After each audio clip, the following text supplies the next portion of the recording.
Hello everyone. आज के इस वीडियो में हम दादू पंथ के बारे में अध्ययन करेंगे। भक्ति आंदोलन के अंतर्गत दादू पंथ का महत्वपूर्ण स्थान है।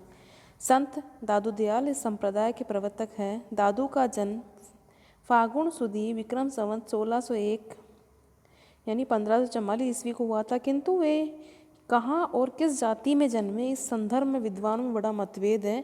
श्रीमोहन सेन, पीताम्बर दत्त बड़तवाल, हजारी प्रसाद द्विवेदी, मोतीलाल मेनारिया ने इन्हें मुसलमान बताया है, तो सुधाकर द्विवेदी ने मुची।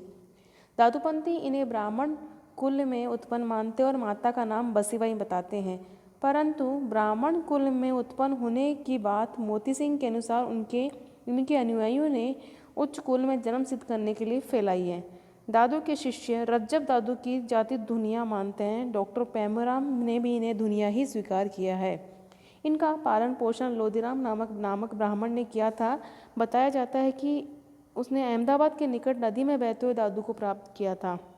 1551 ईस्वी में दादू के नाना सुखदेव ने इनका 7 वर्ष की अवस्था में बड़नगर में विवाह कर दिया। चूँकि यह आध्यात्मिक मार्ग के राही थे, साधु संतों से मिलना जुलना निरंतर बना हुआ था। तभी योगायोग ऐसा बैठा कि बुद्धानंद से इनकी मुलाकात हुई और उनसे शिक्षा प्राप्त कर ली। अब दादू अपनी साधना में मग्न हो गए और 18 वर्ष की आयु में अहमदाबाद से करडाला पहुँचे, जहाँ कोई 6 वर्ष तक घोर तपस्या में मग्न रहे ताकि आत्म साक्षात्कार हो सके। अपनी भक्ति साधना में लीन दादू काफ़ी समय तक भ्रमण करते रहे, किंतु 1568 ईस्वी में सांभर में आने के बाद इन्होंने उपदेश देना आरंभ कर किया, जिसमें हिंदू एवं मुसलमान दोनों ही के धार्मिक अंधविश्वासों का खंडन किया। तब लोगों ने इनका काफ़ी विरोध किया, फिर भी ये अपनी धुन में रत रहे और दुनियाई विरोध की कोई चिंता नहीं की। 1574 ईस्वी में दादू ने ब्रह्म संप्रदाय की स्थापना की।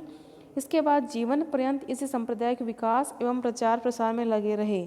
यही ब्रह्म संप्रदाय बाद में अपने नाम से दादू पंथ या दादू संप्रदाय के नाम से प्रसिद्ध हुआ। 1575 ईस्वी में इनके गरीबदास नामक पुत्र उत्पन्न हुआ। तत्पश्चात मिस्किन दास एवं शोभा कुंवरी व रूप कुंवरी नामक 2 पुत्रियां भी हुई थीं, किंतु दादूपंथी इसे नहीं मानते हैं। इसी वर्ष वे अपने शिष्यों के साथ आमेर आए और करीब 14 वर्ष तक वहीं रहे। इस बीच उनकी ख्याति दूर तक फैल गई थी। बताया जाता है कि 1585 ईस्वी में उनकी अकबर से भी भेंट हुई। तब फतेहपुर सीकरी में कोई 40 दिन प्रवास के दौरान सत्संग किया। तत्पश्चात दादू पुनः आमेर आ गए। इन्होंने काफ़ी भ्रमण करके अपने उपदेशों का प्रचार प्रसार किया। 1602 ईस्वी में नारायणा गांव में आ गए, जहां 1 वर्ष बाद ही 1630 ईस्वी में नश्वर संसार को त्याग दिया। वहां पर इनकी स्मृति में संगमरमर का भवन बना हुआ है, जिसमें इनके पगला यानी पदचिन्ह बने हुए हैं। दादू के पार्थिव शरीर को मेराना की पहाड़ी की एक कोह में रख दिया गया। आज भी दादूपंथी इस स्थान को बड़ा पवित्र मानते हैं।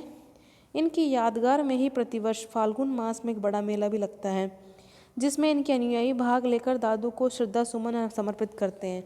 दादू की शिष्य परंपरा में यूँ तो 152 शिष्य माने जाते हैं, किंतु इनमें 52 प्रमुख हैं। 100 शिष्य तो आत्मचिंतन में इतने अधिक लीन थे कि न तो उन्होंने शिष्य बनाया, न ही किसी विशेष स्थान पर ही रहे। ये तो पूर्णतः वितरागी थे। बचे हुए 52 शिष्यों ने ही अपनी शिष्य परंपरा को अपने अक्षुण्ण रूप से बनाए रखा, अतः इन्हें 52 थांबा कहा जाता है। इस पंथ के साधु विवाह नहीं करते हैं। आजीवन ब्रह्मचर्य व्रत का पालन करते हुए दादू द्वारों में रहते हैं। ये आडंबरपूर्ण जीवन में रहित होते हैं, अतः छाप तिलक नहीं लगाते, मूर्ति पूजा नहीं करते, चोटी नहीं रखते और गले में माला भी नहीं पहनते हैं। ये दादू राम का जप करते रहते हैं। मिलने पर परस्पर अभिवादन में सतराम कहते हैं। दादू द्वारों में दादूवाणी रखते हैं, जिससे बड़ी श्रद्धा के साथ पढ़कर पुण्य लाभ कमाते हैं। इस पंथ के लोग भाद्रपद मार्गशीर्ष एवं ज्येष्ठ शुद्धि अष्टमी का व्रत करते हैं। दादू द्वारा रचित वाणियों की संख्या 3000 से भी अधिक है। ये प्राय कविताओं में अपने विचार व्यक्त किया करते थे, जिनका संकलन उनके शिष्यों ने दादू दयाल की वाणी तथा दादू दयाल दोहा में किया है। इनकी शिक्षा व उपदेश सरल, सहज एवं बोधगम्य थे, जिन्हें हम इस प्रकार समझ सकते हैं: शिक्षा व उपदेश। दादू दयाल कोई विशेष पढ़े लिखे नहीं थे, फिर भी अनुभव के आधार पर उन्हें बहुश्रुत कह सकते हैं। दादू ने गहन चिंतन व मनन के उपरांत अपने दार्शनिक विचारों को व्यक्त करके जगत के रहस्यों को सुस्पष्ट करने का प्रयास किया। इन्होंने परमात्मा को सर्वशक्तिमान, निराकार, स्वयंभू, समर्थ, परम दयालु माना है जो सर्वत्र व्याप्त है, उनकी शक्ति वर्णातीत है। दादू जी की वाणी से ज्ञात होता है कि दादू ने ईश्वर की शक्ति को विविध रूपों में बखाना है, जैसे परमात्मा रात को दिन और दिन को रात बना सकता है,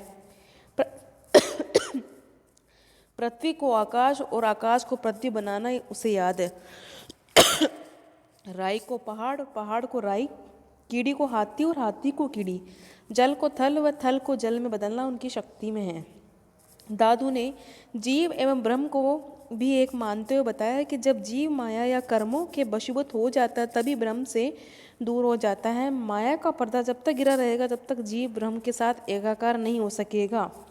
वास्तव में जीव अथवा आत्मा एवं परमात्मा के बीच विभेद कराने वाली शक्ति ही माया है। समस्त संसार इस माया जाल में फंसा हुआ है।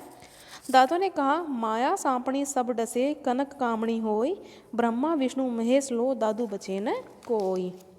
दादू ने मन को सर्वाधिक चंचल बताते हुए कहा है कि इसे वश में करना बड़ा दुष्कर कार्य है।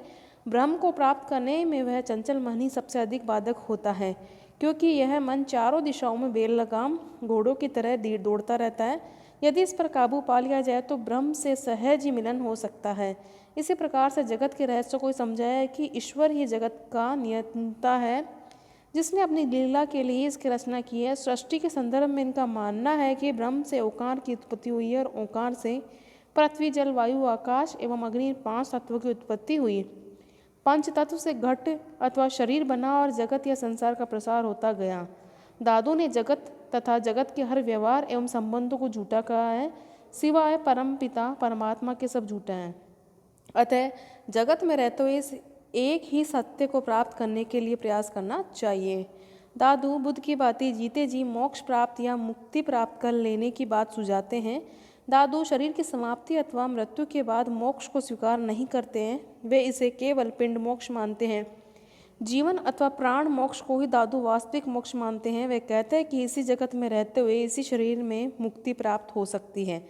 उनका कथन है कि मनुष्य ईश्वर की उपासना या नाम के उच्चारण से मन, इंद्रिय एवं प्राण का निरोध करता हुआ देहादि के अध्यास को सर्वथा नष्ट कर दे और शुद्ध निरंजन आत्मा में अपनी सुरति को अविच्छिन्न रूप से लगा दे, जिससे सदैव उस शाश्वत आनंद की अनुभूति होती रहे और किसी भी प्रकार के दुख की प्रतीति न हो। जीते जी इस स्थिति को प्राप्त करना ही मोक्ष अथवा मुक्ति है। दादू परमपिता परमात्मा का साक्षात्कार कराने के लिए सद्गुरु को अत्यावश्यक मानते हैं। बिना गुरु के भवसागर पार करना नितांत असंभव है। दादू ने गुरु महिमा का बखान बड़े जोरों से किया है। गुरु की शक्ति बताते हुए दादू ने बताया कि वह मनुष्य जन्म को ब्रह्म बनाने में सक्षम होता है। इसी तरह वे कहते हैं कि लाखों करोड़ों चंद्रमा एवं सूरज के उदय हो जाने पर भी बिना गुरु के अंधकार नहीं जा सकता। अतः सद्गुरु ही ईश्वर से मिला सकता है। दादू मूर्ति पूजा में विश्वास नहीं करते हैं। वे निरंजन निराकार निर्गुण ब्रह्म को मानते हुए उनकी प्राप्ति के लिए कहते हैं कि मानव को अहम को छोड़ देना चाहिए, क्योंकि जहाँ राम तहे मैं नहीं ताही ना ही राम, दादू महल बारी कर दवे को ना ही ठाम। दादू ने बताया कि विरह रूपी अग्नि में मन के समस्त विकार दूर हो जाते हैं और अहंकार नष्ट हो जाने पर मन उस परम ब्रह्म में लीन रहता है। संयम, नियम, साधु संन्यासियों की संगति, हरि स्मरण, जंत अंत ध्यान आदि उपासना के वास्तविक उपक्रम हैं। इन्हीं से परमात्मा के साक्षात्कार किए जा सकते हैं। अतः डॉक्टर पेमाराम के शब्दों में संत दादू ने बहिर्मुखी साधना के आडंबर का खंडन कर अंतर्मुखी साधना पर बल दिया है। दादू ने बताया कि ईश्वर का नाम जपते जपते यदि हमारे प्राण भी चले जाए तो भी जप का तार नहीं टूटना चाहिए। ईश्वर स्मरण की विभिन्न मंजिलें यानी सीढ़ियाँ बताते हुए कहा है कि नाम महामात्य सुनना स्मरण साधना की पहली अवस्था है, जबकि दूसरी अवस्था में साधक इस तरह से जपता है कि दूसरों को सुनाई नहीं देता और हृदय में चिंतन करना तीसरी मंजिल या दशा है, तथा रोम रोम में चिंतन होने लगता तभी अंतिम चौथी अवस्था आती है, जिसके फलस्वरूप जीव एवं ब्रह्म की एकता प्रतिष्ठापित होती है। समाज सुधारक दादू सच्चे माने में एक समाज सुधारक भी थे। उन्होंने समाज में व्याप्त बुराइयों, आडंबरों, ढोंग, भेदभाव आदि का खंडन किया है। उन्होंने हिंदू एवं मुसलमान दोनों को समझाया है। वे जाति पाति एवं वर्ग भेद के पछड़े में विश्वास नहीं करते हैं। वे स्वयं को न हिंदू मानते हैं न मुसलमान। हिंदू मुसलमान की एकता एवं अभिन्नता के लिए दादू ने तर्कपूर्ण भाषा में अपने विचार व्यक्त किए हैं। वे तीर्थ यात्रा के महत्व को ही स्वीकार नहीं करते हैं। उन्होंने बताया कि सिर मुंडवाने या जटा बढ़ाकर विभिन्न प्रकार के वेश धारण करने से ईश्वर के साक्षात्कार नहीं होते हैं। दादू ने कहा कि मंदिर एवं मस्जिद तो हमारे शरीर में ही है, इसलिए अंतकरण की उपासना करनी चाहिए। इस भांति दादू ने बाह्य आडंबरों का निषेध एवं अंतकरण की शुद्धि पर बल दिया है। इस दृष्टि से दादू एवं पर कबीर का प्रभाव पूर्ण रूप से था, किंतु जहाँ कबीर अक्खड़ थे, बिना लाग लपेट के जो कहना चाह कह दिया, वहीं दादू विनम्र थे। इनके वाणी में मृदुलता, शील और विनम्रता सुस्पष्ट नजर आती है। प्रेम भाव की मार्मिक व्यंजना दादू की अपनी विशेषता है। दादू की रचनाओं में कबीर की अपेक्षा प्रसाद गुण की अधिकता है, अतः दादू के शब्द तल स्पर्शी थे। चूंकि दादू ने देश काल एवं वातावरण के अनुरूप सरल एवं सरस भाषा का प्रयोग किया, अतएव लोगों को समझने में विशेष दिक्कत नहीं आई और इनका पंथ शीघ्र ही लोकप्रिय होता गया। विभाजन। दादू के देहांत के बाद उनका ज्येष्ठ पुत्र गरीबदास गद्दी पर बैठा। तत्पश्चात इन्हीं का छोटा भाई मिस्किन दास गद्दी पर बैठा। इस तरह नारायणा की यह आचार्य परंपरा की गद्दी अब तक चली आ रही, जिस पर बैठने वाले खालसा कहलाते हैं। उनकी वेशभूषा में कपाली, टोपी, चोला एवं कटी वस्त्र प्रमुख है तथा खालसा गद्दी प्रमुख होने के कारण अन्य थांबे के साधु इनके विशेष इज्जत करते हैं। दादू की शिष्य परंपरा में सांगानेर के रज्जब, दौसा के सुंदरदास एवं फतेहपुर सीकरी के जनगोपाल जी प्रमुख शिष्य थे। यो तो नारायणा की गद्दी प्रमुख गद्दी मानी जाती थी, किंतु इस पंथ में कई शाखाएं उपशाखाएं भी हो गई थी, जैसे उत्तराडी, विरक्त, खाकी व नागा। दादू के एक शिष्य बनवारी दास हरियाणा की ओर रतिया में जाकर रहने लगे और इधर ही उनकी शिष्य परंपरा फैलने लगी। ये साधु उत्तराडी या उत्तरादे कहलाए तथा स्थान विशेष जैसे रतिया में रहने के कारण स्थानधारी कहलाए। ये साधु प्राय दिल्ली, बठिंडा, रोहतक, हिसार आदि जिलों में फैले हुए हैं। विरक्त शाखा के साधु किसी एक स्थान पर न रहकर घूमते रहते हैं। भिक्षावृत्ति में पेट भरते हैं। चतुर्मास में एक स्थान पर ही रहते हुए दादू जी की वाणी का उपदेश देते हैं। नियमानुसार दादू जी की वाणी का पाठ दिन में एक बार निश्चित रूप से करते हैं। खाकी साधु शरीर पर बबूत मलते हैं, सिर पर बड़ी जटा धारण करते हैं तो छोटे छोटे दलों में घूमते हैं। इनकी मान्यता है कि साधु को बहती हुई नदी की भांति पवित्र जीवन व्यतीत करने के लिए घूमता रहना चाहिए। नागा साधु संप्रदाय वर्ग की स्थापना बड़े सुंदरदास यानी दादू के शिष्य ने की थी। बड़े सुंदरदास के शिष्य प्रहलाद दास थे, जो प्रहलाद दास के 9 शिष्यों से इस थांबे की कई शाखाएं चल पड़ी। ये साधु शस्त्र भी रखते थे। जयपुर का नरेश उन्हें साधु पंथ के नागा साधुओं की उपयोगिता समझते हुए अपनी सेना में स्थान देने लगे। इस संदर्भ में सवाई जयसिंह ने सबसे पहले इनको अपनी सेना में लिया था। ये वेतनभोगी सैनिक हो गए थे। 1769 ईस्वी में शिप्रा के युद्ध में जयपुर से भेजे हुए नागा अतिथियों के कुमक के आते ही युद्ध का पासा ही पलट गया और महाराणा अड़सी के सैनिक पराजित हो गए।